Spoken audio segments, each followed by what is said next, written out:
Hi, I'm Dr. Casperson, and I'm coming to you from our offices in Bellingham, Washington, and we're talking about overactive bladder today. So overactive bladder is kind of a generic umbrella term for the behavior of your bladder that's annoying or irritating or otherwise interrupting your life. Overactive bladder can mean frequency, urgency, going to the bathroom at night too much, which is called nocturia, or urgency with urge incontinence, meaning I leak if I can't get there fast enough. I have a lot of ladies who have this problem. It's incredibly common. We think it's about 1 in 3 to 1 in 2 women. Risk factors for overactive bladder are weight gain, age, and postmenopausal status. It's incredibly common, and it can be debilitating and isolating for a woman who limits her social activities because she's afraid to go out because she doesn't know where the bathrooms are, or she's afraid she's going to leak before she gets to the bathroom in time.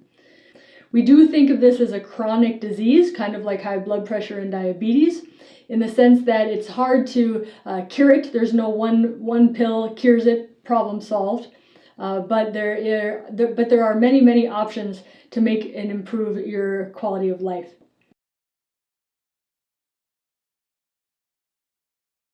We're never taught this. We're never taught how much can a bladder hold and how much are we supposed to urinate a day. So the average bladder can hold up to around 2 cups of urine, maximum capacity. Adult bladder capacity is 400 to 500 milliliters. So think about kind of a grande latte is about as big as our bladder. But in America, we're busy, we have long movies, we have jobs that limit our ability to go to the bathroom, and we're chronic holders. We'd rather be doing anything else but go to the bathroom. But our bladder needs to empty on a regular basis in order to stay clean, in order to decrease the risk of urinary tract infection and help avoid putting chronic strain on our pelvis and on our kidneys.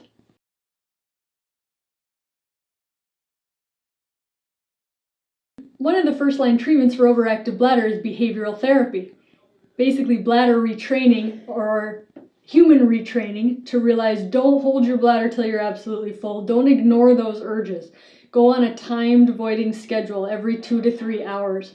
That really decreases people's urgency and leaking on the way to the toilet. Especially as people get older, their mobility can be limited. You're simply not fast enough anymore. You can't beat that urge. So going on a timed voiding schedule will help keep the bladder empty and happy and decrease that urge incontinence. Also, watching your fluids, small sips of fluid through the day instead of large chunks of fluid can help not overwhelm the bladder. Other behavioral therapies or options for first-line therapy for overactive bladder include pelvic floor physical therapy. There are people who are trained in the pelvis and in the bladder to help you decrease your urge sensations, help strengthen the pelvic floor, and help keep that bladder more in control.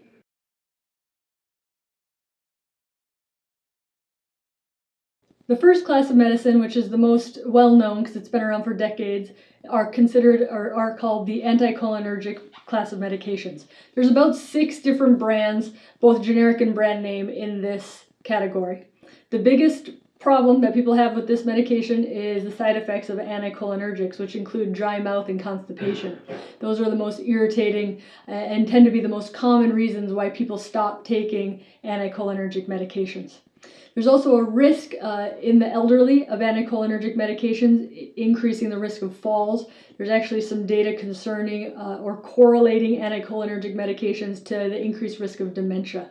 So for multiple reasons, they're not my favorite class of medications, but how they work is they relax the bladder muscle, allowing it to accommodate more, hold more fluid, and help people get to the bathroom on time.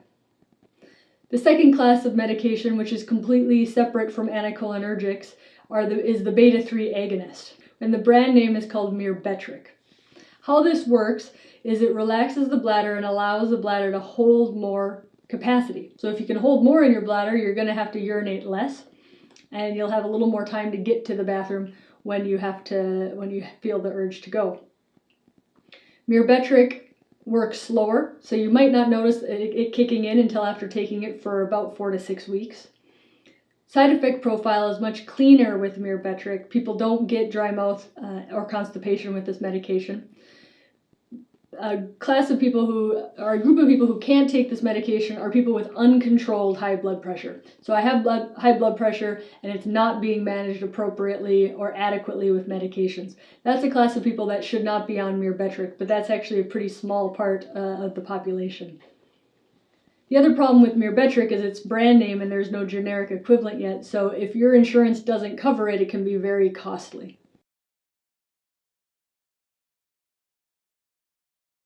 There's a medication called Botox, which is the brand name, and the generic of it is onabotulinum toxin A.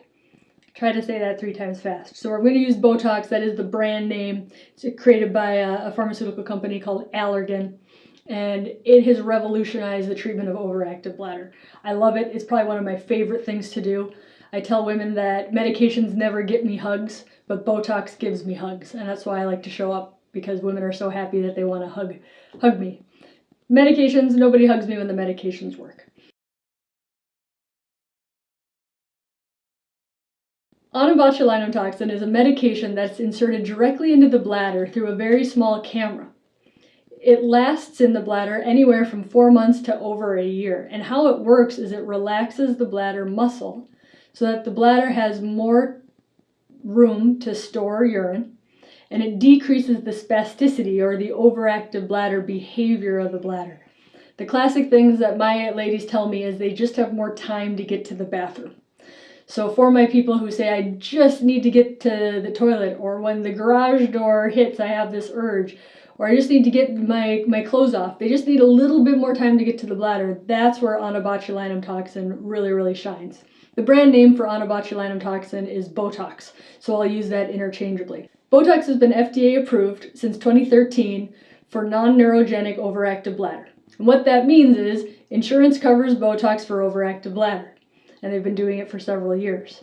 Most people have to fail behavioral therapy and at least 2 different medications for their overactive bladder in order to get their insurance to approve it. But that's not hard to do because I don't think that the medications work very, very well. And certainly the side effects of the medications I think are more significant and bothersome than the side effect of Botox. Side effect of Botox is pretty rare. I tell my women that I give them a low-dose antibiotic to take around the time of the Botox, and that helps neutralize the urine to decrease the risk of urinary tract infection. I also see everybody at 2 weeks after, because it takes about a week for the Botox to kick in, and at 2 weeks we check to make sure that your bladder empties all the way, because as Botox relaxes the bladder muscle, some women it relaxes so much that their bladder can't empty all the way. That's incredibly rare, but I check for it in everybody, so we see it at a 2-week visit after your Botox. And I tell women it's like going to the dentist. You come and see me twice a year, get more Botox, and you don't have to do much more in between them. Women like it because they don't have to take a pill every day. It doesn't cause dry mouth and constipation like the medication does. And when it works, the decrease in leaks, the decrease in pads, and the decrease of the frequency and the urgency is so significant that most of them are usually telling their friends how great it is because it's changed their day-to-day life.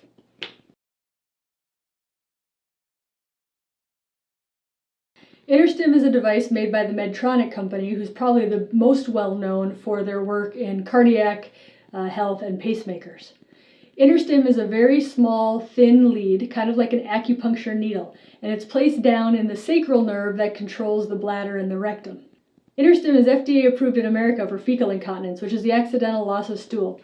It's also approved in America for refractory overactive bladder, and it's also FDA approved in America for non-obstructive urinary retention. The most common reason that this device is implanted in America is for refractory overactive bladder, or a woman who still has significant bladder urgency, frequency, and leakage associated with urge that is refractory to both behavioral and medication therapy. INTERSTIM is a staged outpatient procedure, which means that there's 2 parts to it. The first part is the trial lead. I usually tell people that this is the try it before you buy it part. What we do is we put a temporary acupuncture-like needle in the bladder nerve, and you simply go home with it and you work with the device for a week. We have to document that you're 50% or more improved, and if you are, then you get the second procedure, which is the full implant. Now that full implant is actually a little battery pack that is placed in the back, and it'll last you anywhere from 8 to 10 years depending upon what your settings are.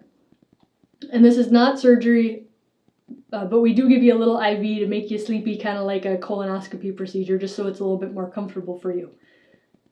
Success rates with INTERSTIM are as high as 70 to 80%, 80 to 90% successful for my women with urinary retention.